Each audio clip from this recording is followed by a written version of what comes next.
नमस्ते सभी को। तो आज हम हमारा चैप्टर जो है वो कंटिन्यू रखेंगे। कल हमने एनसीईआरटी एग्जाम्पलर के कुछ क्वेश्चंस डिस्कस किए थे चैप्टर 2 के रासायनिक अम्ल क्षारक एंड लवण। क्वेश्चन नंबर 42 तक हमारा कंप्लीट हो चुका था। अब हम डिस्कस करते हैं नेक्स्ट क्वेश्चंस। दीर्घ उत्तरीय प्रश्न जो कि लॉन्ग क्वेश्चंस होते हैं और इस चैप्टर में आपके 3 नंबर का एक सवाल आना ही है। ठीक है, तो 43 क्वेश्चन हम आपको गिवन है। एक आपको डायग्राम दिया गया है और आपको बताना है, ये इसमें से ये डायग्राम आपकी बुक में भी दिया गया है कि हाइड्रोजन गैस के विरचन के लिए दर्शाए गए रेखांकित चित्र में यदि निम्नलिखित परिवर्तन कर दिए जाए तो क्या होगा। निम्नलिखित परिवर्तन कर दिए जाए, कंडीशंस आपको इस क्वेश्चन में गिवन है। अब वो कंडीशंस क्या क्या है, उसके अकॉर्डिंग क्या चेंजेस हो सकते हैं हाइड्रोजन गैस के उत्पादन में, वो आपको इसमें बताना है। हो सकता है डायग्राम देके भी कंडीशन पूछी जा सकती है। और हाइड्रोजन गैस बनती है, ये क्रिया होती है धातु और अम्ल के साथ में। ठीक है, ये जो डायग्राम गिवन है, ये जो आपकी बुक में गिवन है, वो धातु और अम्ल के साथ ही गिवन है। इसमें कंडीशन क्या है वो हम देख लेते हैं। परख नली में दानेदार जिंक के स्थान पर परख नली में दानेदार जिंक के स्थान पर जिंक धूल की कुछ मात्रा ली जाए। मतलब कि जिंक के हम कण लेते हैं, जो कण होते हैं ना दानेदार छोटे छोटे, उसके स्थान पर हम धूल ले लें। मतलब उससे भी छोटे कण, उससे भी एकदम मिट्टी जैसे कण जो है, डस्ट एक तरह से हम बोल सकते हैं कि जिंक डस्ट जो होती है वो हम ले लेते हैं। तो क्या परिवर्तन होगा। ठीक है, एक तो कंडीशन ये है। तो क्या परिवर्तन होगा जब, ये देखिए फर्स्ट का आंसर, क्या परिवर्तन होगा जब जिंक कणों की जगह पर समान मात्रा में जिंक धूल को टेस्ट ट्यूब में लिया जाता है तो प्रतिक्रिया दर तुलनात्मक रूप से तेज हो जाती है। एक तो आपने कण लिए, थोड़े से मोटे दाने लिए, और एक आपने लिया है बिल्कुल डस्ट, धूल धूल ली है एक तरीके से। तो उससे क्या होता है, रिएक्शन बहुत जल्दी होगी, क्योंकि बिल्कुल मिट्टी की जैसे, तो उनको ना पिघलने की ज़रूरत है ना छोटा होने की ज़रूरत है। वो ऑलरेडी इतने छोटे हैं कि जो पृष्ठ तनाव होता है, अब ये थोड़ा हायर जब आप पढ़ेंगे तो उसमें आएगा, सतह का जो क्षेत्र होता है वो बढ़ जाता है।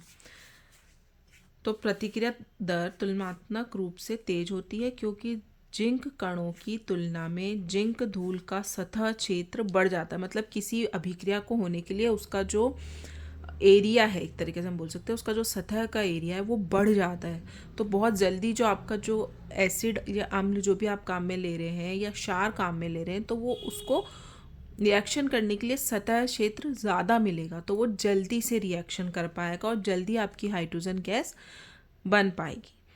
इसके अलावा जब जिंक कणों की जगह जिंक धूल का उपयोग किया जाता है तो हाइड्रोजन गैस अधिक गति से निकलती है। अब आपने ग्रैन्यूल्स नहीं लिए हैं, छोटे छोटे दाने नहीं लिए हैं, और आपने बिल्कुल धूल ले लिए, तो क्या होगा, उससे जो हाइड्रोजन गैस है, जल्दी से आपने एसिड डाला और इमीडिएटली आपकी रिएक्शन हो जाएगी और आपको हाइड्रोजन गैस जो है बहुत जल्दी निकलती हुई दिखाई देगी। तो एक तो ये रीज़न हो गया, अगर आप जिंक कणों की जगह पर अगर जिंक धूल लेते हैं तो भी आपकी रिएक्शन होगी और बल्कि ज़्यादा तेज होगी, जल्दी होगी। अब तनु सल्फ्यूरिक अम्ल के स्थान पे तनु हाइड्रोक्लोरिक अम्ल लिया जाए। अब आप जानते हैं कि सल्फ्यूरिक अम्ल और हाइड्रोक्लोरिक अम्ल दोनों अम्ल क्या होते हैं, बहुत ज़्यादा स्ट्रॉन्ग एसिड है। ठीक है, और दोनों का आयनीकरण प्रबल अम्ल है, तो आयनीकरण बहुत जल्दी होगा और जो हाइड्रोजन है वो बहुत जल्दी रिमूव होंगे। अब तनु लेते हैं तो इसका मतलब ये होता है हमने उसमें थोड़ा सा पानी मिला दिया, पानी मिलाने के बाद ही आयनीकरण होता है। अब आप चाहे HCl लीजिए चाहे H2SO4 लीजिए, दोनों स्ट्रॉन्ग एसिड है, प्रबल अम्ल है, तो रिएक्शन होगी। इसका क्या आंसर होगा, तनु हाइड्रोक्लोरिक अम्ल के साथ जिंक सल्फेट के स्थान पर जिंक क्लोराइड बनता है। अब उसमें क्या था, H2SO4 था तो ZnSO4 बन रहा था, जिंक सल्फेट। अब यहाँ पे जब SO4 है ही नहीं तो क्या बनेगा आपका, ZnCl2 बनेगा। ठीक है, तो जिंक क्लोराइड बनता है। दोनों में हाइड्रोजन गैस की लगभग समान मात्रा निकलती है। हाइड्रोजन गैस तो रिमूव होना ही है क्योंकि दोनों प्रबल अम्ल है, पूरा आयनीकरण होगा, बस एक आपका जो ऋणायन है वो यहाँ पे बदल जाएगा। ठीक है, तो HCl लेंगे तो भी आपकी रिएक्शन होगी, बस जो उत्पाद बन रहे हैं वो चेंज हो जाएंगे। थर्ड इसमें आपको गिवन है, जिंक के स्थान पर कॉपर टर्निंग ली जाए। कॉपर टर्निंग जो होता है, कॉपर के जो छोटे छोटे आपने अपनी लेबोरेटरी में देखे होंगे,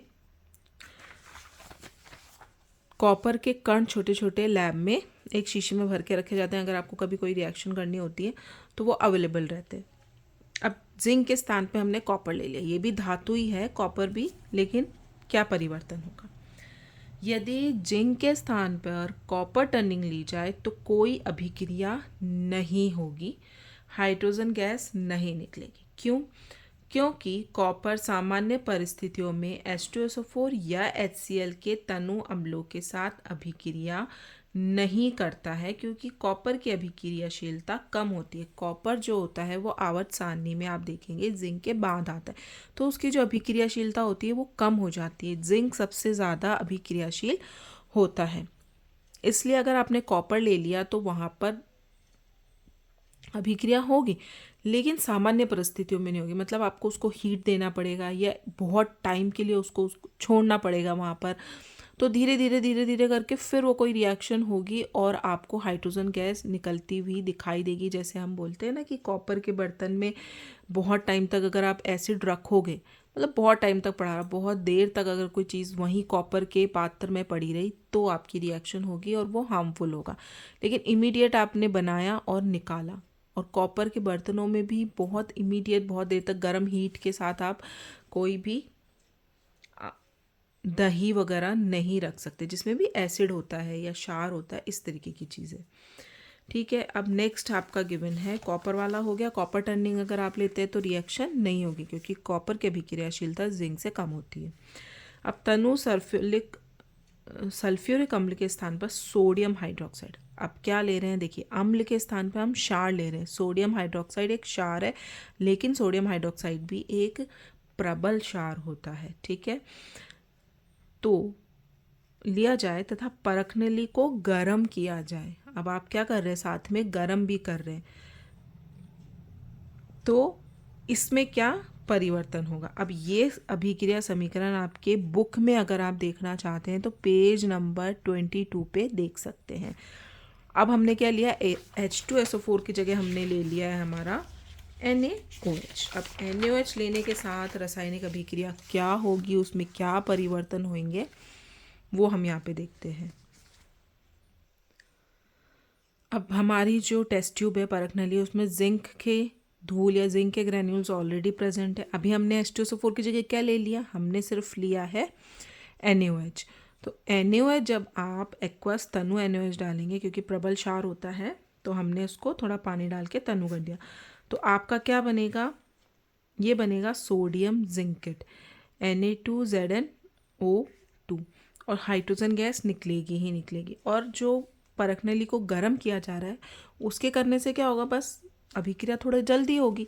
तो आप अगर सल्फ्यूरिक अम्ल की जगह सोडियम हाइड्रोक्साइड लेंगे तो भी अभिक्रिया होगी, हाइड्रोजन गैस बनेगी। तो क्या आंसर होगा, यदि तनु सल्फ्यूरिक अम्ल के स्थान पर सोडियम हाइड्रोक्साइड NaOH लिया जाए तथा परखनली को गर्म किया जाए तो हाइड्रोजन गैस के साथ सोडियम जिंकेट बनता है। परखनली को गर्म करने से केवल अभिक्रिया की दर बढ़ेगी, जिससे हाइड्रोजन गैस का निर्माण बढ़ेगा। मतलब हाइड्रोजन गैस जल्दी बनेगी, लेकिन रिएक्शन सारी वही होगी। और जो आपके सह उत्पाद बन रहे हैं हाइड्रोजन गैस के अलावा, जैसे ही आपने अभिकारक चेंज कर दिए तो जो उत्पाद है वो भी चेंज हो जाएंगे। वहाँ पे आपके ZnSO4 जिंक सल्फेट बन रहा था, यहाँ पे आपके बनेगा सोडियम जिंकेट। तो अभिक्रिया होगी, लेकिन इसमें उत्पाद जो है वो अलग हो जाएंगे। और दूसरी बात आपको ये ध्यान रखनी है कि जब भी हाइड्रोजन गैस निकलती है तो आपको धातु के साथ में कोई भी H2SO4, HCl, क्षार में अगर देंगे तो NaOH। प्रबल अम्ल या प्रबल क्षार ही आपको दिए जाएंगे जिससे रिएक्शन जल्दी हो और हाइड्रोजन गैस जल्दी बने। तो ये चीज़ आप हमेशा याद रखिएगा। अब नेक्स्ट आते हैं हमारे क्वेश्चन नंबर 44 पे। केक बनाने के लिए बेकिंग पाउडर काम में लेते हैं। यदि आपकी माताजी घर में बेकिंग पाउडर के स्थान पर बेकिंग सोडा उपयोग में ले लें तो क्या होगा? केक के स्वाद को ये कैसे प्रभावित करेगा तथा क्यों? बेकिंग पाउडर नॉर्मली केक में डाला जाता है जिससे केक का टेस्ट जो होता है ना थोड़ा सा मीठा मीठा आता है, लेकिन आप कभी ट्राई कीजिएगा अगर उसमें सोडा ज़्यादा डल गया ना तो उसमें थोड़ा कड़वाहट वाला टेस्ट आने लग जाता है। पहला सवाल तो ये है कि केक के स्वाद को ये कैसे प्रभावित करेगा तथा क्यों। तो केक बनाते समय अगर बेकिंग पाउडर की जगह बेकिंग सोडा इस्तेमाल किया जाता है तो केक कड़वा स्वाद देगा। Baking soda sodium bicarbonate NaHCO3 एक क्षार है और क्षार कड़वे होते हैं, हमको पता है। बेकिंग पाउडर में टार्टरिक अम्ल बेकिंग सोडा के कड़वे स्वाद को बेअसर कर देता है।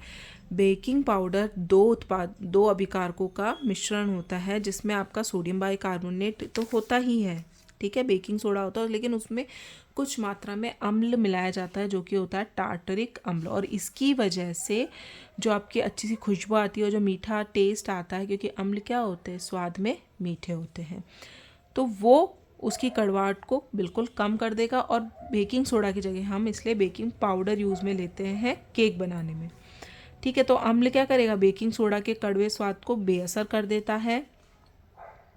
बेकिंग सोडा को गर्म करने पर सोडियम कार्बोनेट, कार्बन डाइऑक्साइड और पानी बनता है। सोडियम कार्बोनेट केक का स्वाद कड़वा बना देता है, क्योंकि बेकिंग सोडा को जब आप गर्म करते हैं, आपने डाला, उसके बाद आप हीट करने के लिए उसको रखेंगे स्टीम करने के लिए, तो क्या होगा, वो गर्म होगा तो बाइकार्बोनेट जो है सोडियम कार्बोनेट में चेंज हो जाता है, ये भी एक क्षार ही है, और उसकी वजह से आपका केक क्या हो जाएगा, कड़वा हो जाएगा।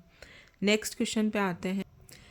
इसका बी पार्ट में क्या पूछ रहा है, अब ये नहीं है कि आपके 3 नंबर में इस तरह से, जैसे ये क्वेश्चन है तो 1 2 3 एक नंबर के तीनों रीज़न देके भी पूछा जा सकता है। बिल्कुल ये ही क्वेश्चन नहीं छप के आ सकते, हो सकता है इससे थोड़ा सा ट्विस्ट करके वो पूछ ले, क्योंकि अभी जितने हाफ ईयरली में आपसे पूछे गए हैं सवाल, वही क्वेश्चन थोड़े से घुमा के पूछे गए हैं, ठीक है। कुछ कुछ तो आपकी बुक में यूँ की यूँ ही है, बिल्कुल छपे हुए हैं, वही वहाँ पे उन्होंने पेपर में दिए हैं।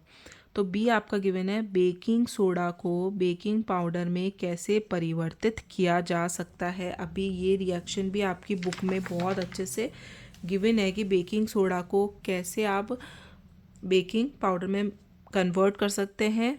तो बेकिंग सोडा को टार्टरिक अम्ल और स्टार्च मिलाकर बेकिंग पाउडर में बदला जा सकता है। बेकिंग सोडा में बेसिकली आप टार्टरिक अम्ल मिला दीजिए, क्या बन जाएगा, बेकिंग पाउडर बन जाएगा।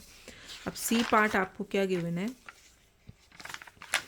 बेकिंग सोडा में टार्टरिक अम्ल मिलाने पर वह क्या भूमिका निभाता है।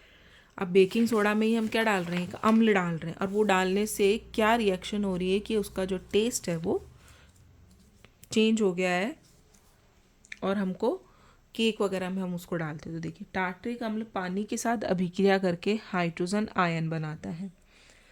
अम्ल है, जैसे आप पानी डालेंगे उसमें तो क्या हो जाएगा, H+ आयन रिमूव होंगे, हाइड्रोनियम आयन बनेंगे। टार्टरिक अम्ल द्वारा उत्पादित hydrogen ion H+ sodium bicarbonate के साथ प्रतिक्रिया करके कार्बन डाइऑक्साइड देता है, जो आटे को नरम और फूला हुआ बनाता है। अब टार्टरिक अम्ल क्या कर रहा है, आपका काम क्या कर रहा है, अम्ल है, पानी डालते ही पूरी तरीके से आयनित हो जाएगा, H+ आयन देगा, और आपका जो सोडियम बाइकार्बोनेट है उसको तोड़ गर्म करने से किस में चेंज होता है, सोडियम कार्बोनेट में चेंज होता है। लेकिन टार्टरिक अम्ल की वजह से जो सोडियम कार्बोनेट होता है को भी बेअसर करके सोडियम टार्ट्रेट बना लेता है, जिसकी सुगंध, गंध और अच्छा स्वाद होता है। क्योंकि अम्ल डालते ही क्या हो जाएगा, जो सोडियम कार्बोनेट का जो असर है वो न्यूट्रलाइज हो जाएगा। ये अम्ल है और ये क्षार है, दोनों एक दूसरे से अभिक्रिया करेंगे, क्या हो जाएगा, ये जो क्षार है उसमें प्रेजेंट ही नहीं है। अब जब प्रेजेंट ही नहीं है तो इसका टेस्ट भी आपको कड़वा नहीं आएगा। और क्या बन जाएगा, अम्ल का सोडियम लवण बन जाएगा। न्यूट्रल लवण बन गया, उदासीनकरण अभिक्रिया हो गई, तो आपको जब क्षार उपस्थिति नहीं है तो कड़वा टेस्ट नहीं आएगा। और यही काम करता है टार्ट्रिक अम्ल, ये सोडियम कार्बोनेट को उदासीन कर देता है, उसकी वजह से उसका कड़वाहट चली जाती है और एक अच्छी सुगंध और अच्छा स्वाद आपको मिलता है। तो सोडियम कार्बोनेट में जैसे आप टार्ट्रिक अम्ल की जगह आप H+ लिख सकते हैं, क्योंकि इसका फॉर्मूला बड़ा होता है। तो अभी आपको बुक में नहीं गिवन है तो आपको याद करने की भी ज़रूरत नहीं है, आप सिर्फ टार्ट्रिक अम्ल भी लिख सकते हैं और वहाँ पे लिख दीजिए H+ आयन। CO2 गैस निकलेगी, इसकी वजह से आपका जो केक का जो आटा होता है, जो उसका बैटर होता है, काफ़ी फूला फूला फ्लफ़ी बनता है और बहुत स्पॉन्जी केक बनते हैं, वो होता है CO2 की वजह से। CO2 क्या होती है, जैसे पानी में घोलते हैं ना पाउडर को, तो CO2 गैस बनती है, जो रिक्त स्थान होते हैं आटे में, गीले आटे में, वो उसकी जगह ले लेती है। इसकी वजह से आटे में फूलापन आ जाता है और अम्ल का सोडियम लवण बन गया, तो आपका जो कड़वा टेस्ट है वो चला जाएगा। अब आते हैं नेक्स्ट क्वेश्चन पे। तो क्वेश्चन नंबर 45 आपको गिवन है, एक धातु कार्बोनेट X एक अम्ल से अभिक्रिया कर एक गैस देता है जो एक विलयन Y से गुजारने पर पुनः धातु कार्बोनेट देती है। धातु कार्बोनेट X है, उसकी अम्ल से अभिक्रिया कराई और वो एक गैस देता है। वो जो गैस को हम एक विलयन से गुजारते हैं, एक विलयन Y से गुजारते हैं, तो वापस हमको धातु कार्बोनेट मिल जाता। कौन सा वाला, जिससे हमने स्टार्टिंग की थी। तो X और Y पहले आपको बताने। वहीं दूसरी ओर एक गैस G जो कि ब्राइन लवण जल, ब्राइन मतलब लवण जल NaCl, ठीक है, जो आपका नमक होता है ना, उसको ब्राइन वाटर भी बोला जाता है इंग्लिश में, और हिंदी में आप बोलेंगे लवण जल। एक यौगिक Z देता है जिसका उपयोग पेयजल को रोगाणुनाशी बनाने के लिए। अब आपको ये पता होना चाहिए कि पेयजल को रोगाणुनाशी बनाने के लिए हम क्या काम में लेते हैं, CaOCl2 विरंजक चूर्ण, ठीक है। अब आपको X, Y, Z and Z जो है ये बताने हैं कि ये क्या क्या है। तो क्या है, पहले एक धातु कार्बोनेट अम्ल से अभिक्रिया करता है। धातु कार्बोनेट क्या हो जाएगा, कैल्शियम कार्बोनेट। जब कैल्शियम कार्बोनेट CaCO3 HCl के साथ अभिक्रिया करता है तो कार्बन डाइऑक्साइड गैस निकालता है, ठीक है। कैल्शियम कार्बोनेट की जब HCl के साथ रिएक्शन करवाई जाती है तो CaCl2 बनता है, कैल्शियम क्लोराइड H2O जल और CO2 गैस निकलती है। इस CO2 गैस को अगर किसी विलयन Y से गुजारते हैं तो क्या बनता है, चूने का पानी। जब CO2 चूने के पानी से गुजरती है तो कैल्शियम कार्बोनेट बनने के कारण ये दूधिया हो जाता है। तो वहाँ पे दूधिया वर्ड नहीं लिखा था, लेकिन जो गैस निकलती है उसको आप किसी विलयन से गुजारेंगे, मतलब पानी से ही निकालना है आपको, लिक्विड से ही निकालना है, तो वापस से आपको क्या मिल रहा है, कैल्शियम कार्बोनेट बन रहा है। तो ये अभिक्रिया आपके फर्स्ट चैप्टर में बहुत बार रिपीट हुई है और ये यहाँ इस वाले चैप्टर में भी बहुत बार रिपीट हुई है। तो आप इसको हमेशा ध्यान रखिएगा कि जब CO2 गैस को किसी पानी से गुजारा जाता है तो वापस आपको क्या मिल जाता है, धातु कार्बोनेट मिल जाता है। तो वो विलयन Y क्या हो जाएगा आपका, चूने का पानी कैल्शियम हाइड्रोक्साइड। जब CO2 चूने के पानी से गुजरती है तो कैल्शियम कार्बोनेट बनने के कारण ये दूधिया हो जाता है। तो Y शुष्क बुझा हुआ चूना, इसमें CO2 गैस गुजारी, आपको फिर से क्या मिल गया, धातु कार्बोनेट मिल गया। अब नेक्स्ट क्या है, सोडियम क्लोराइड। अभी मैंने बताया था लवण जल। ब्राइन के विद्युत अपघटन पर एनोड पर क्लोरीन गैस G गैस जमा हो जाती है। जब इसका विद्युत प्रवाहित की जाती है NaCl में, विद्युत अपघटन किया जाता है तो आपकी एनोड पे तो आती है क्लोरीन गैस और कैथोड पे जाती है हाइड्रोजन गैस। अब इस क्लोरीन गैस को जब शुष्क बुझे हुए चूने कैल्शियम हाइड्रोक्साइड OH का होल ट्वाइस Y से गुजारा जाता है तो ये विरंजक चूर्ण ब्लीचिंग पाउडर Z बनता है, जिसका उपयोग पीने वाले जल को जीवाणुओं से मुक्त करने के लिए किया जाता है। अब आपको फाइनल तो ये पता है कि जीवाणुओं से मुक्त करने के लिए किसका उपयोग किया जाता है, CaOCl2 का, ब्लीचिंग पाउडर था विरंजक चूर्ण का। और विरंजक चूर्ण किससे बनता है, जब आप Cl2 की जो गैस है मतलब क्लोरीन जो गैस है उसको आप किससे गुजारते हैं, आपके कैल्शियम हाइड्रोक्साइड विलयन में से गुजारते हैं। शुष्क बुझा हुआ चूना में से गुजारते हैं तो आपको मिलता है CaOCl2। ठीक है, तो यहाँ पे ये पूरा जो प्रश्न है इसमें सारी चीज़ें एक दूसरे के साथ कनेक्टेड हैं कि किसकी किसके साथ रिएक्शन, लेकिन आपको फाइनल ये पता होना चाहिए कि फाइनल प्रोडक्ट आपका क्या बन रहा है। ठीक है, उसके अकॉर्डिंग आप अपने सेकंड वाई वाले जो उत्पाद बन रहा है उस पर ईजीली जा सकते हैं।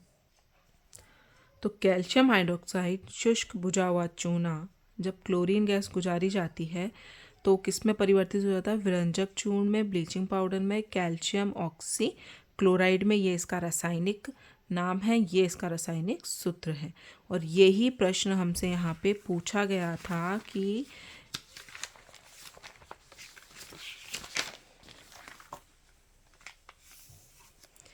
एक धातु कार्बोनेट अम्ल से अभिक्रिया करता है, गैस देता है, तो कौन सी हो गई आपकी CO2 गैस। धातु कार्बोनेट कैल्शियम कार्बोनेट जो एक विलयन से गुजारने पर, लिक्विड ही है, विलयन से वाई से गुजारने पर पुनः धातु कार्बोनेट देता है, तो वाई विलयन आपका क्या हो गया, कैल्शियम हाइड्रोक्साइड। ये तो एक इतनी तक आपकी एक अभिक्रिया हो गई। वहीं दूसरी ओर एक गैस जी जो कि ब्राइन लवण जल के विद्युत अपघटन पर एनोड में प्राप्त होती है, शुष्क वायु में से प्रभावित करने पर एक यौगिक Z देती है जिसका उपयोग, तो यहाँ आपको पता है कि ये CaOCl2 बन रहा है फाइनल में, तो यहाँ पे क्या हो सकता है, शुष्क है, ड्राई है, तो कैल्शियम हाइड्रोक्साइड। और ये अभिक्रिया, इसको बनाने की अभिक्रिया जो है ये कई बार पूछी जाती है कि विरंजक चूर्ण कैसे बनाया जाता है, और ये अभिक्रिया आपके बुक में बहुत अच्छे से गिवन है, तो आप उसको ज़रूर एक बार चेक कीजिएगा। क्वेश्चन नंबर 46 और 47 हम नहीं कर रहे हैं क्योंकि ये दोनों थोड़े से डिफरेंट है और इतने कॉम्प्लिकेटेड प्रश्न जो है राजस्थान बोर्ड में नहीं पूछे जा सकते। हम आते हैं क्वेश्चन नंबर 48 पे। 48 क्या गिवन है आपको, नीचे एक अभिक्रिया के आधार पर X को पहचानिए। जिंक के साथ अभिक्रिया करने पर क्या दे रहा है, देखिए हाइड्रोजन गैस दे रहा है। तो यहाँ पे अगर जिंक है और हाइड्रोजन गैस निकल रही तो यहाँ पे कोई भी स्ट्रॉन्ग अम्ल होना चाहिए या क्षार होना चाहिए। अगर हम अम्ल लेते हैं तो नीचे भी देखिए HCl गिवन है, तो यहाँ पे HCl और H2SO4 तो हम नहीं ले सकते, तो क्या लिया हमने X, क्योंकि नीचे वाले जो और अभिकारक हैं इनको भी आपको ध्यान में रख के ही यहाँ पे X को चुनना है। तो क्या हो जाएगा, NaOH की जब जिंक के साथ अभिक्रिया कराई जाती है तो सोडियम जिंकेट बनता है और हाइड्रोजन गैस निकलती है, पता ही है, Na2ZnO2। अब X की जब HCl के साथ मतलब अम्ल और क्षार अभिक्रिया करेंगे तो क्या बन जाएंगे, लवण और जल, क्योंकि यहाँ पे जल बन रहा है। अब C आपको बताना है, यहाँ पे भी अम्ल है और यहाँ पे, तो ऑफकोर्स क्षार ही होगा, अम्ल क्षार फिर से अभिक्रिया करेंगे, NaOH CH3COH के साथ अभिक्रिया करेगा, सोडियम एसीटेट लवण बन जाएगा और जल, अम्ल का सोडियम लवण और जल। ठीक है, तो यहाँ पे आपकी NCERT एग्जाम्पलर के सारे जो प्रश्न उत्तर हैं वो कंप्लीट होते हैं। अब हम नेक्स्ट करते हैं हमारा जो क्वेश्चंस मैंने सेलेक्ट करके रखे। ठीक है, तो पहला है लाल चींटी के डंक में कौन सा अम्ल पाया जाता है। ये शायद अभी पूछा भी गया था हाफ ईयरली में कि चींटी के डंक में, लाल चींटी के डंक में कुछ भी आए है तो कौन सा अम्ल पाया जाता है, उसमें पाया जाता है मेथेनोइक एसिड, मेथेनोइक अम्ल, और उसका सूत्र होता है HCOOH। इसको फॉर्मिक अम्ल भी बोलते हैं। तो ये सारे नाम आपको पता होने चाहिए और रासायनिक सूत्र भी पता होना चाहिए कि कई बार बुक में नहीं गिवन है लेकिन आ जाए, बुक में आपके इसका सूत्र नहीं गिवन है, सिर्फ मेथेनोइक अम्ल जो है वो गिवन है। ठीक है, दूसरा है उदासीनीकरण से आप क्या समझते हैं। उदासीनीकरण अभिक्रिया की होती है जब अम्ल और क्षार एक दूसरे के साथ अभिक्रिया करते हैं और लवण और जल बनाते हैं। वह अभिक्रिया जिसमें अम्ल तथा क्षार एक दूसरे के साथ अभिक्रिया करके लवण और जल बनाते हैं उदासीनीकरण अभिक्रिया कहलाती है। इस अभिक्रिया में ऊर्जा ऊष्मा के रूप में निकलती है। तो आप एक लवण ले लीजिए, एक अम्ल ले लीजिए, एक क्षार ले लीजिए, NaOH और HCl, तो लवण बनेगा NaCl और H2O जल। इसका एक उदाहरण तो ये है। दूसरा मैंने लिखा है, ये सवाल आपके बुक में भी गिवन है पीछे, अपच के दौरान पेट में हाइड्रोक्लोरिक अम्ल के अधिक उत्पादन के कारण हम एक एंटा एसिड जैसे दुर्बल क्षारक का उपयोग किया जाता है। ठीक है, इसके लिए magnesium hydroxide, milk of magnesia, MgOH का होल ट्वाइस दुर्बल क्षारक का उपयोग करते हैं। तो इसका भी एक उदाहरण है, अगर एसिडिटी हो जाती है तो आप क्या होता है, एसिडिटी मतलब एसिड बहुत ज़्यादा मात्रा में बन गया, उसको न्यूट्रलाइज करने के लिए, उदासीन करने के लिए, उसको कम करने के लिए आप क्या लेते हैं, एक एंटा एसिड लेते हैं। और जो एंटा एसिड होता है वो भी क्या होता है, एक क्षार होता है, लेकिन दुर्बल क्षार होता है, जो हमारे पेट में बने एसिड को उदासीन कर देता है, न्यूट्रलाइज कर देता है। तो यहाँ पे भी क्या होती है, उदासीनीकरण अभिक्रिया होती है और आपको एसिडिटी से रिलीफ मिलता है। ठीक है, तो जो दुर्बल क्षार होता है वो क्या होता है, मिल्क ऑफ मैग्नीशिया भी बोला जाता है, मैग्नीशियम हाइड्रोक्साइड भी आप इसको बोल सकते हैं। और ये इसका रासायनिक सूत्र और इसका ये जो कॉमन नेम है वो आपको पता होना चाहिए, और ये इसका रासायनिक नाम है मैग्नीशियम हाइड्रोक्साइड और ये कॉमन नाम है। ठीक है, अब आते हैं नेक्स्ट क्वेश्चन पे। नेक्स्ट क्वेश्चन है क्वेश्चन नंबर 3, पेयजल को जीवाणु मुक्त कैसे किया जा सकता है। पेयजल को विरंजक चूर्ण CaOCl2 द्वारा जीवाणु मुक्त किया जा सकता है। अगर इस तरीके के सवाल आते हैं तो हमेशा कोशिश कीजिए कि आप रासायनिक सूत्र जो है वो ज़रूर लिखें नाम के साथ में ब्रैकेट में, इससे मार्क्स गेन करने के चांसेस ज़्यादा रहते हैं और कट होने के चांसेस कम रहते हैं। तो पेयजल को जीवाणु मुक्त करने के लिए विरंजक चूर्ण का इस्तेमाल किया जाता है CaOCl2। अब किस तरीके से करता है वो यहाँ पे मैंने एक शॉर्ट नोट बना के लिखा है, ये सिर्फ समझाने के लिए, आपको इसको समझना है, याद करने की या बुक वहाँ पे कॉपी में मेंशन करने की ज़रूरत नहीं है। तो कैसे करता है, विरंजक चूर्ण से मुक्त क्लोरीन गैस, कई बार आप देखते हैं ना पानी बहुत वाइट आता है तो उसमें क्लोरीन की ज़्यादा मात्रा है, मतलब अशुद्धि हटाने के लिए आपने क्लोरीन गैस पास की, उसमें से जल में से मतलब विरंजक चूर्ण वो क्लोरीन गैस निकालता है। अब उसकी वजह से वो अशुद्धियाँ तो हट जाती है, लेकिन क्या होता है कई बार पानी में क्लोरीन की मात्रा ज़्यादा रह जाती है। ओके, अब क्लोरीन गैस कैसे होगी, आपको इमीडिएट तो लगेगा कि वाइट वाइट पानी आ रहा है, बहुत गंदा पानी, लेकिन थोड़ी ही देर बाद क्या होगा, वो पानी रंगहीन हो जाएगा, बिल्कुल ट्रांसपेरेंट हो जाएगा, क्योंकि क्लोरीन गैस क्या है, गैस है, तो वो थोड़े टाइम बाद रिमूव हो जाती है। तो ये देखिए, विरंजक चूर्ण से मुक्त क्लोरीन गैस जल से संयोग कर नवजात परमाणविक ऑक्सीजन निकालती है। यही ऑक्सीजन विरंजन का कार्य करती है, ऑक्सीकारक का काम करती है और ऑक्सीकारक की तरह व्यवहार करती है। तो क्लोरीन और जल, जब आप क्लोरीन गैस बन रही है तो पानी के साथ अभिक्रिया करके क्या बना रही है, परमाणविक ऑक्सीजन, 2HCl निकल गया और आपका ऑक्सीजन का एक अणु बच गया है। तो रंगीन पदार्थ मतलब कोई भी अशुद्धि जो प्रेजेंट है आपके पानी में, वो जो ऑक्सीजन बनी है इसकी वजह से, CO विरंजक चूर्ण की वजह से, वो उसको क्या कर देती है, रंगहीन पदार्थ में चेंज कर देती है, उसका ऑक्सीकरण कर देती है, मतलब अशुद्धियाँ को हटा देती है। ठीक है, तो ये इस तरीके से काम करता है विरंजक चूर्ण। तो ये आपको सिर्फ या समझना है कि ये किस तरीके से काम करता है। बेसिकली ऑक्सीकारक जो होता है वो होता है परमाणविक ऑक्सीजन। अब क्वेश्चन नंबर 4 है, क्या होता है जब दही या खट्टे पदार्थों को धातु के बर्तनों में रखा जाता है। आपके अर्धवार्षिक में प्रश्न आया था कि पीतल या कॉपर के बर्तनों में खट्टे पदार्थ या दही को क्यों नहीं रखना चाहिए, और ये वाला क्वेश्चन मैंने किसी और बुक्स में से लिया है, उसमें इस तरीके से गिवन है। ठीक है, सवाल वही है, थोड़ा सा घुमा के दिया हुआ है, आंसर भी वही होने वाला है। क्या होता है जब, क्या होगा अगर आप दही या खट्टे पदार्थों को धातु के बर्तनों में रख देंगे, क्या होगा, दही या खट्टे पदार्थों को धातु के बर्तनों में रखा जाता है तो इनमें मौजूद अम्ल, दही में भी क्या होता है हमारा अम्ल होता है लैक्टिक अम्ल, खट्टे पदार्थ जैसे नींबू जैसे उसमें सिट्रिक अम्ल उपस्थित होता है, धातु के साथ प्रतिक्रिया कर लेते हैं, क्योंकि धातु मतलब पीतल कॉपर के बर्तन जो हमारे घर में होते हैं ना, उसमें नहीं रखा जाता है। धातु के साथ प्रतिक्रिया करके जहरीले लवण बना ही लेते हैं, क्योंकि खट्टे पदार्थ में अम्ल और धातु और अम्ल के बीच में अभिक्रिया होती है और जहरीले पदार्थ बन जाते हैं, जंग लग जाता है कई कई बार। ठीक है, और हाइड्रोजन गैस बनाते हैं जो मानव शरीर के लिए हानिकारक होते हैं और ये भोजन को विषाक्त कर देते हैं। इसलिए दही वगैरह कभी भी पीतल या कॉपर के बर्तनों में नहीं जमाए जाते, या तो मिट्टी या फिर स्टील के बर्तनों में जमाए जाते हैं। ठीक है, क्योंकि धातु के साथ ये अभिक्रिया जल्दी कर लेते हैं। अब आते हैं इसी के दूसरे पार्ट पर।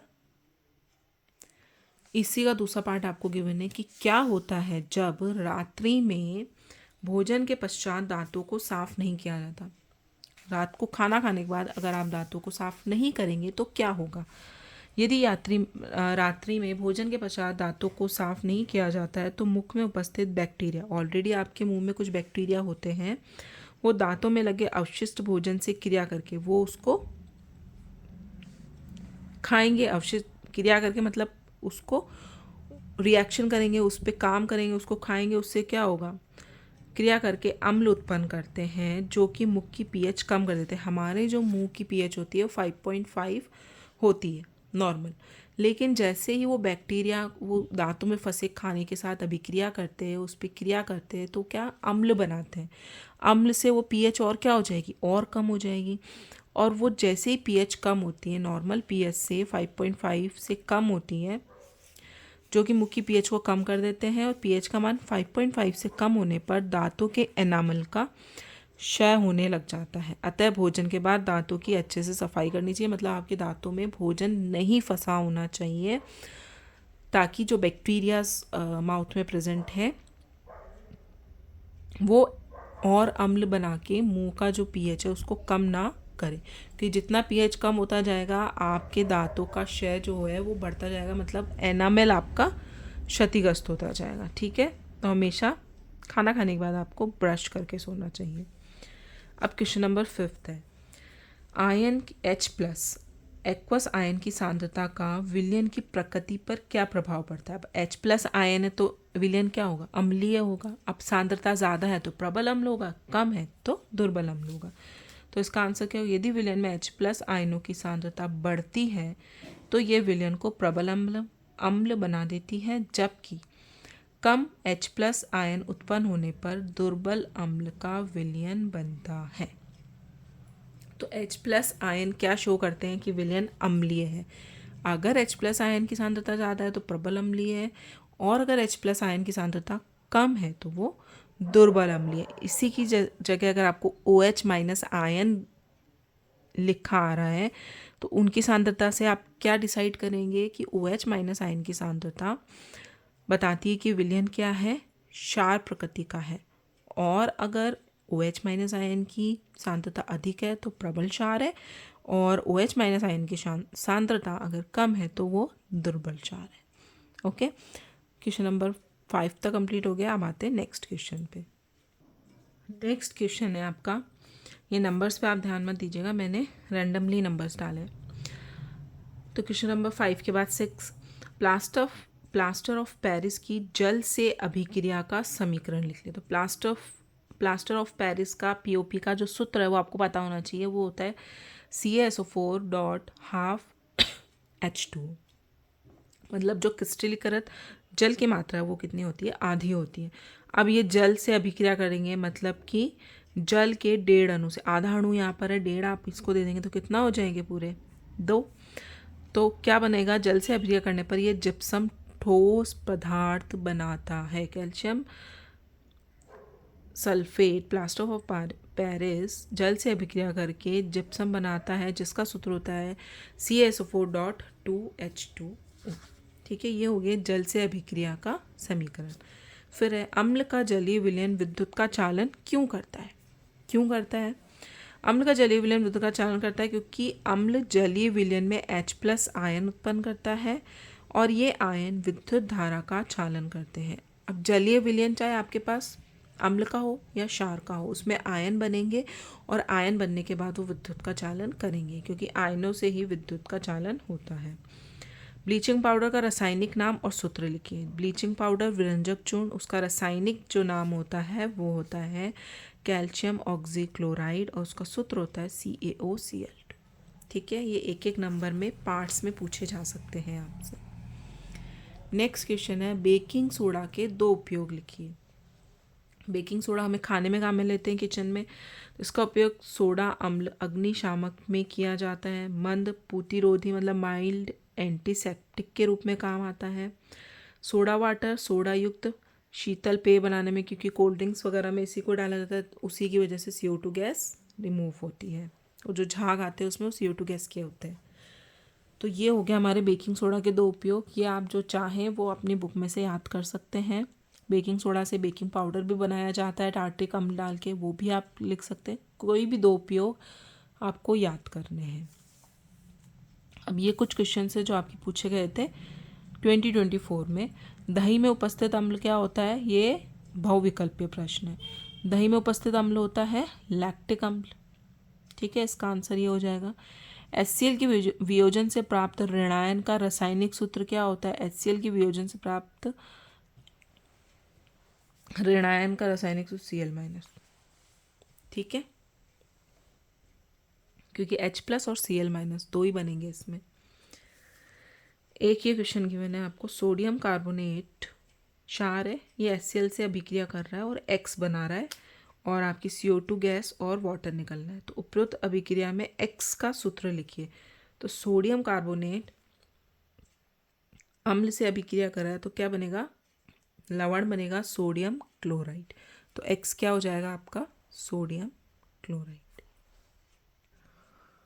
यहाँ पे जो ये 2023 है, सॉरी 24-25 का पेपर तो अब होगा, मतलब 25 में ही होगा ऑफ कोर्स, नए साल में।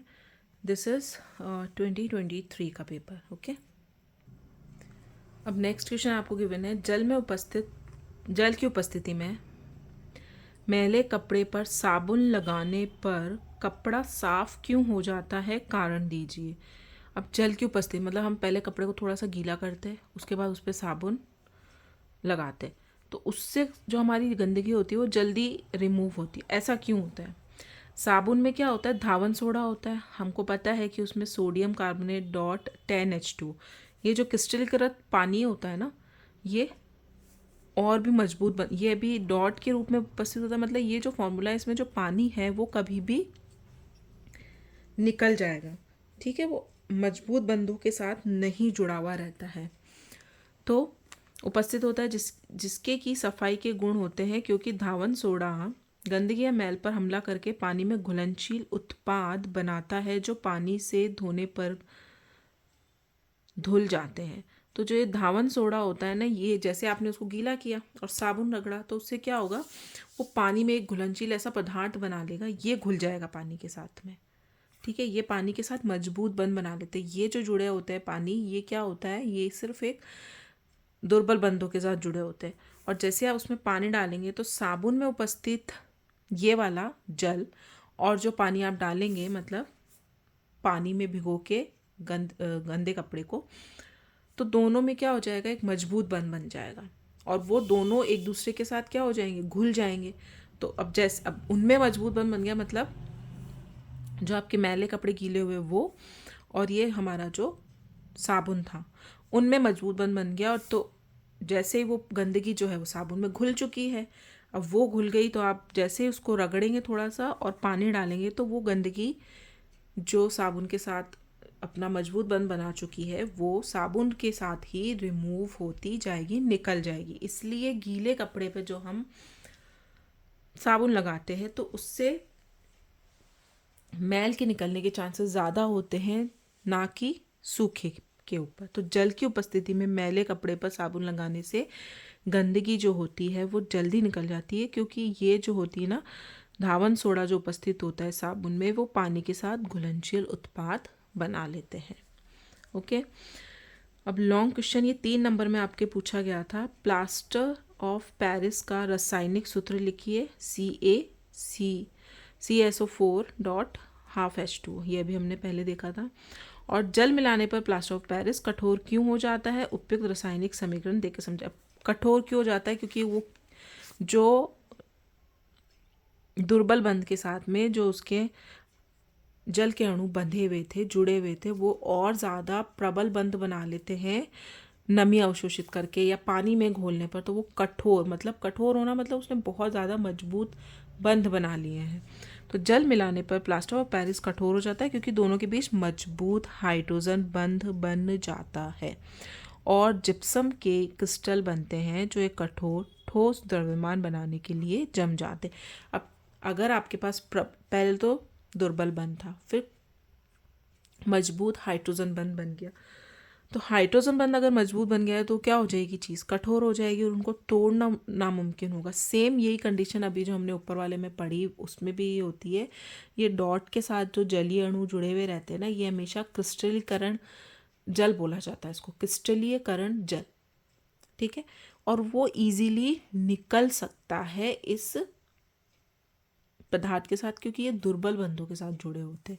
ओके, जैसे ही पानी के अणु मिले यहाँ पर प्लास्टर ऑफ पेरिस में, तो वो इसके जो है ना, इसके पानी के अणु और जो पानी जिसमें हम घोल रहे हैं उन दोनों के बीच में मजबूत हाइड्रोजन बंध बन जाएगा और ये कठोर हो जाएगा और किसका रूप ले लेगा, जिप्सम का।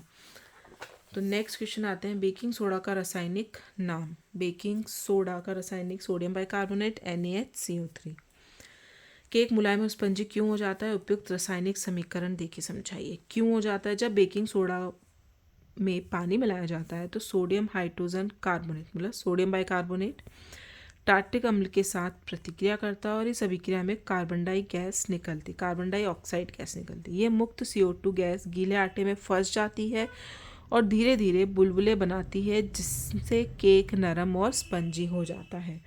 तो ये भी कई बार पूछा जाता है किसकी वजह से होता है, CO2 गैस की वजह से होता है। बेसिकली आपको याद रखना है CO2 गैस जो है वो आटे में बुलबुले बनाती है, उसकी वजह से वो स्पंजी हो जाता है। रिएक्शन क्या होती है, सोडियम बाइकार्बोनेट, पानी, टार्ट्रिक अम्ल, और ये अभी हमने पहले भी कही थी, अम्ल का सोडियम लवण बन जाता है प्लस CO2 गैस और H2O बनता है। तो ये अम्ल का सोडियम लवण ही आपको याद रखना है, आपको इसका रासायनिक सूत्र याद करने की ज़रूरत नहीं है। 2013 में जो प्रश्न आया था वो आया था, ये 5 नंबर का आया था और इसमें आपको कॉलम दिए गए थे, A को B से मैच करना था।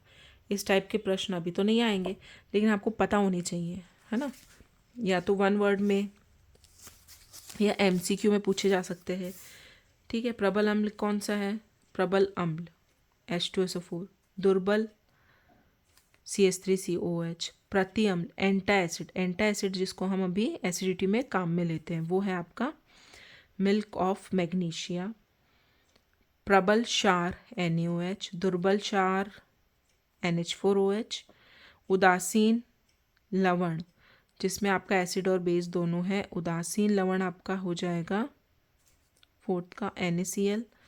अम्लीय लवण, अम्लीय लवण में हमेशा क्या होगा, अम्लीय है तो उसमें जो स्ट्रॉन्ग जो होगा ना प्रबल अम्ल होगा, तो प्रबल अम्ल वाला जो है लवण आप देखिए, प्रबल अम्ल वाला ये NH4Cl NH4OH प्लस HCl से मिलकर बना है, ठीक है। क्षारीय लवण तो आपका जो अम्ल क्षार होगा वो क्या हो जाएगा, वो स्ट्रॉन्ग हो जाएगा, तो Na2CO3 NaOH से बना है, ठीक है। प्राकृतिक सूचक जो प्रकृति से उपलब्ध है हल्दी, और संश्लेषित हमारा हो जाएगा मैथिल ऑरेंज। तो ये थोड़े एक एक या आधे नंबर 1 नंबर में पूछे जा सकते हैं, तो आपको पता होने चाहिए इनके फॉर्मूले और इनके नाम। अब किसी विलयन की उदासीन प्रकृति के लिए pH का मान कितना होना चाहिए, उदासीन प्रकृति के लिए pH का मान 7 होता है, ठीक है। 7 से कम होगा तो अम्लीय और 7 से ज़्यादा होगा तो क्षारीय। चींटी के डंक से स्राव होने वाले अम्ल का नाम लिखिए, क्या है, मेथेनोइक अम्ल, और उसका सूत्र अभी मैंने आपको बताया था, ये 2014 में पूछा गया सवाल है। और फिर पूछा गया है सोडियम हाइड्रोक्साइड की जिंक धातु से होने वाली क्रिया देखिए, सोडियम हाइड्रोक्साइड NaOH स्ट्रॉन्ग क्षार है, प्रबल क्षार, तो जिंक के साथ अभिक्रिया होएगी, क्या बनेगा, सोडियम जिंकेट लवण और हाइड्रोजन गैस। तो निकलने वाली गैस क्या होगी, हाइड्रोजन गैस होगी। अभिक्रिया का समीकरण लिखिए और टेस्ट कैसे करेंगे, जैसे ही आप जो परखने लिए जिसमें हाइड्रोजन गैस बनी है उसमें माचिस की तीली लेके जाएंगे तो वो नीली ज्वाला के साथ जलती है। तो ये भी काफ़ी बार रिपीट हुआ है। निम्न में से किसका उपयोग किया जाता है, पीने वाले जल को जीवाणु मुक्त करने के लिए विरंजक चूर्ण का, ब्लीचिंग पाउडर का, CaO CO2, तीनों एक ही नाम है, मैंने सारे नाम लिखे हैं यहाँ पे। अगर आप हो सके तो आप भी कॉमा लगा के सारे नाम लिखिएगा, और रासायनिक सूत्र बहुत ज़रूरी से लिखिएगा। रसोई घर में स्वादिष्ट खस्ता पकौड़े बनाने में sodium bicarbonate NaHCO3 baking soda, ठीक है। जल की स्थायी कठोरता दूर करने के लिए धावन सोडा, सोडियम कार्बोनेट Na2CO3.10H2O, ये इसका रासायनिक सूत्र। खिलौने तथा सजावट का सामान बनाने के लिए प्लास्टर ऑफ पेरिस POP, इसका रासायनिक सूत्र होता है CaSO4.12H2O। नेक्स्ट इज 2015 में पूछा गया था, दो संश्लेषित सूचकों के नाम बताइए। तो मिथाइल ऑरेंज जो हमने बनाया है, मेन मेड होते हैं, मिथाइल ऑरेंज और फिनोफ्थलीन संश्लेषित। किसकी pH अधिक होगी? रक्त तथा आसुजल। आसुजल तो आपको पता है उदासीन प्रकृति का होता है। रक्त की pH अधिक होगी क्योंकि रक्त जो होता है ना, ब्लड, वो क्षारीय प्रकृति का होता है। ये मैंने बहुविकल्पीय प्रश्न में जो एक वीडियो बहुविकल्पीय प्रश्न का डाला उसमें पूछा गया ये सवाल, रक्त की pH कितनी होती है? क्षारीय प्रकृति का होता है। तो pH किसकी अधिक होगी? रक्त की। जठर रस तथा नींबू का रस। अब नींबू का रस में अम्ल होता है और जठर रस में क्या होता है? तो जठर रस आपके कहाँ होता है? पेट में बनता है, जो कि HCl होता है। तो HCl और नींबू के रस में होता है आपका सिट्रिक अम्ल। तो सिट्रिक अम्ल जो होता है वो इतना ज़्यादा, उसकी pH ज़्यादा नहीं होती, वो 2 से 4 के बीच में होती है। लेकिन जठर रस HCl है, स्ट्रॉन्ग एसिड है, तो इसकी जो pH होती है वो नींबू के रस से हमेशा ज़्यादा होगी। मतलब कि pH ज़्यादा है तो क्या होगा? वो उससे कम, pH ज़्यादा है तो थोड़ा सा कम अम्लीय होगा, क्योंकि यहाँ पे जो हमारे जठर रस के अंदर जो हाइड्रोक्लोरिक एसिड होता है, जो HCl होता है, वो तनु होता है, ठीक है, पानी और सबके साथ मिला हुआ रहता है। तो उसकी जो pH होती है वो अधिक होती, pH अधिक होगी तो अम्लीयता थोड़ी सी कम होगी। तो जठर रस की pH क्या होती है? नींबू के रस से अधिक होती है। जिंक की सल्फ्यूरिक अम्ल से क्रिया पर गैस X बनती है। ये देखिए फिर से आ गया, अलग तरीके से पूछा गया। X का नाम बताइए, हाइड्रोजन गैस। अभिक्रिया का समीकरण लिखिए, वो ऑलरेडी मैं आपको अभी प्रीवियस क्वेश्चंस में बता चुकी हूँ। और X की पहचान कैसे करेंगे? कैसे करेंगे? जब आप परख नली पे जलती हुई माचिस की तीली लेके जाएंगे तो वो नीली ज्वाला के साथ जलेगी, ठीक है। ये सवाल कई बार अलग अलग तरीके से पूछा गया, ये 3 नंबर में पूछा गया है, ठीक है। बेकिंग पाउडर के 2 प्रमुख घटक बताइए। बेकिंग पाउडर किस किस से मिलकर बना होता है? अभी आपको पता है कि उसमें एक तो बेकिंग सोडा होता है प्लस टार्टरिक अम्ल होता है। निम्नलिखित में से प्रबल अम्ल प्रबल क्षार बताइए। एसिटिक अम्ल नहीं, हाइड्रोक्लोरिक अम्ल प्रबल अम्ल है। सोडियम हाइड्रोक्साइड और कैल्शियम हाइड्रोक्साइड में सोडियम हाइड्रोक्साइड प्रबल क्षार है। ये 2016 का था। अब क्या है? pH scale. ये 1 नंबर, ये पूरा 3 नंबर का सवाल था, जिसमें 1 नंबर का था pH स्केल किसे कहते हैं, इसकी डेफिनेशन बतानी है। और उसके बाद स्पष्ट करो कि मुंह का pH परिवर्तन दंत क्षय का कारण होता है। इसका अभी मैंने आपको आंसर बताया है। दंत क्षय किसकी वजह से होता है? pH जैसे 5.5 से कम हो जाता है मुंह का, तो हमारा जो एनामल होता है उसको खतरा रहता है और वही दंत क्षय का कारण होता है। तो pH स्केल किसे कहते हैं? किसी विलयन में उपस्थित हाइड्रोजन आयन की सांद्रता ज्ञात करने के लिए एक स्केल विकसित किया गया है। किसी विलयन में उपस्थित हाइड्रोजन आयन की सांद्रता के ऊपर ही pH स्केल होता है, ठीक है, उसे pH स्केल कहते हैं। इस pH स्केल से 0 से 14 तक अधिक अम्लता से और अधिक क्षारीय तक pH को ज्ञात कर सकते हैं, ठीक है। और मुंह का pH परिवर्तन दंत क्षय का कारण कैसे होता है? जैसे ही मुंह का pH 5.5 से कम हो जाता है तो हमारे एनामल को खतरा रहता है। और कैसे रहता है उसका रीज़न हमने पहले पढ़ा है। हाइड्रोजन आयन की सांद्रता का विलयन की प्रकृति पर क्या प्रभाव पड़ता है? ये भी अभी मैंने आपको बताया था। हाइड्रोजन आयन की सांद्रता से विलयन क्या हो जाता है? अम्लीय हो जाता है। अगर ज़्यादा सांद्रता है तो प्रबल अम्ल, कम है तो दुर्बल अम्ल। अम्ल को तनुकृत करते समय अम्ल को जल में मिलाया जाता है, ना कि जल को अम्ल में मिलाया जाता है। कारण दीजिए। क्योंकि जब अम्ल को तनु किया जाता है तो ये एक ऊष्माक्षेपीय अभिक्रिया होती है, और ऊष्माक्षेपीय अभिक्रिया में अगर ऊष्मा ज़्यादा निकल गई तो क्या होता है? आप जल भी सकते हैं, जो टेस्ट ट्यूब होती है वो फूट जाती है। तो धीरे धीरे अम्ल को क्या होता है? पानी में डालते। पानी की तासीर क्या होती है? ठंडी होती है। आप अम्ल डाल रहे हैं गरम उसमें, और धीरे धीरे एक स्पैचुला से उसको आप हिलाते जा रहे हैं ताकि वो जो हीट हो रही है ना, जो हीट बन रही है वो डिस्ट्रीब्यूट हो जाएगी ठंडे पानी में पूरी तरीके से। तो जो आपका विलयन है वो ज़्यादा गर्म नहीं होगा ऊष्मक्षेपीय अभिक्रिया की वजह से, और टेस्ट ट्यूब फूटेगी नहीं। तो आप एक बॉटल में, बीकर में पानी लीजिए और एक ड्रॉप उसमें अम्ल डालिए, मिक्स कर दीजिए। हीट जो जनरेट हुई वो आपकी पानी ने अब्जॉर्ब कर ली, पानी ने जल ने ले ली, फिर आप और डालिए, फिर से उसको हिला दीजिए। तो इस तरीके से, क्योंकि ऊष्माक्षेपीय अभिक्रिया होती है और इससे दुर्घटना होने की संभावना हो जाती है, इसलिए अम्ल को तनुकृत करते समय अम्ल को जल में डाला जाता है, ना कि जल को। अब अम्ल है, कोई गर्म चीज़ में आप कोई ठंडी चीज़ डालेंगे तो क्या होगा, विस्फोट ही होगा, है ना। इसलिए गर्म तेल में भी कभी आपने देखो, गर्म तेल में पानी का एक छींटा डलते ही बहुत चिड़चिड़ करके आवाज़ होती है और जलने की संभावना रहती है। यही रीज़न यहाँ पे अम्ल और जल में लगेगा। संतरा और इमली में पाए जाने वाले अम्लों के नाम बताइए। संतरा में आपका वही नींबू वाला सिट्रिक एसिड, और इमली में टार्ट्रिक एसिड अम्ल। क्लोर क्षार अभिक्रिया किसे कहते हैं, ये मैंने आपको शायद अभी मेंशन नहीं करवाया उसमें। क्लोर क्षार अभिक्रिया आपकी पूछी गई थी, ये आपके बुक में गिवन है कि क्लोर क्षार अभिक्रिया क्या होती है। इसमें क्लोरीन बनता है इसलिए क्लोर, और क्षार भी बनता है NaOH, इसलिए इसको क्लोर क्षार अभिक्रिया कहते हैं। सोडियम क्लोराइड की रिएक्शन जब जल के साथ करवाई जाती है तो क्या बनेगा आपका, NaOH, क्षार, क्लोरीन गैस निकलती है और H2O गैस। तो इस प्रक्रिया को क्लोर क्षार प्रक्रिया कहते हैं क्योंकि इसमें निर्मित उत्पाद क्लोरीन, क्लोर, सोडियम हाइड्रोक्साइड, NaOH क्षार होते हैं। ठीक है, तो इसलिए इसको क्लोर क्षार अभिक्रिया कहते हैं। अगर आपके पास इस तरीके का सवाल आता है तो आपको क्या करना है, सिर्फ ये अभिक्रिया बतानी है कि लवण, सोडियम लवण की अभिक्रिया जब जल के साथ करवाई जाए विद्युत अपघटन होता है, विद्युत अपघटन होगा और एक आपका क्षार बनेगा और एक क्लोरीन बनेगा। ठीक है, अब नेक्स्ट 2018 में व्यंजन चूर्ण का सूत्र लिखिए और इसकी व्यंजन क्रिया को समझाइए। व्यंजन क्रिया का भी शॉर्ट नोट में मैंने आपको बताया कि क्रिया क्या होती है, लेकिन ये आपकी बुक में मेंशन नहीं है। और पेपर जो है ना, सिलेबस काफ़ी चेंज हो गया है लास्ट 10 ईयर से, 5 ईयर से।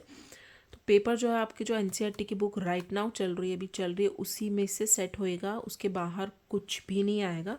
तो मैंने सिर्फ वही क्वेश्चन इंक्लूड करे हैं जो आपके राइट नाउ सिलेबस में है, और आपको भी वही पढ़ने, उसके फालतू आपको कुछ भी पढ़ने की ज़रूरत नहीं है।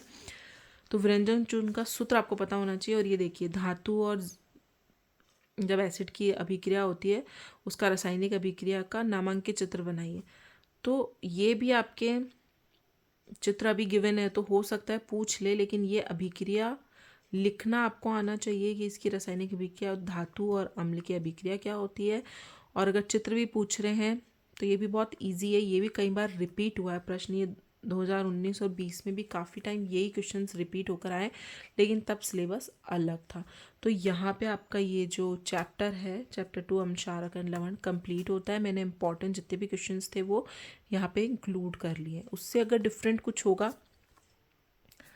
तो मैं उस पर एक और सेपरेट वीडियो बना दूँगी, लेकिन जहाँ तक हो सका मैंने सब कुछ इसमें कवर कर लिया है।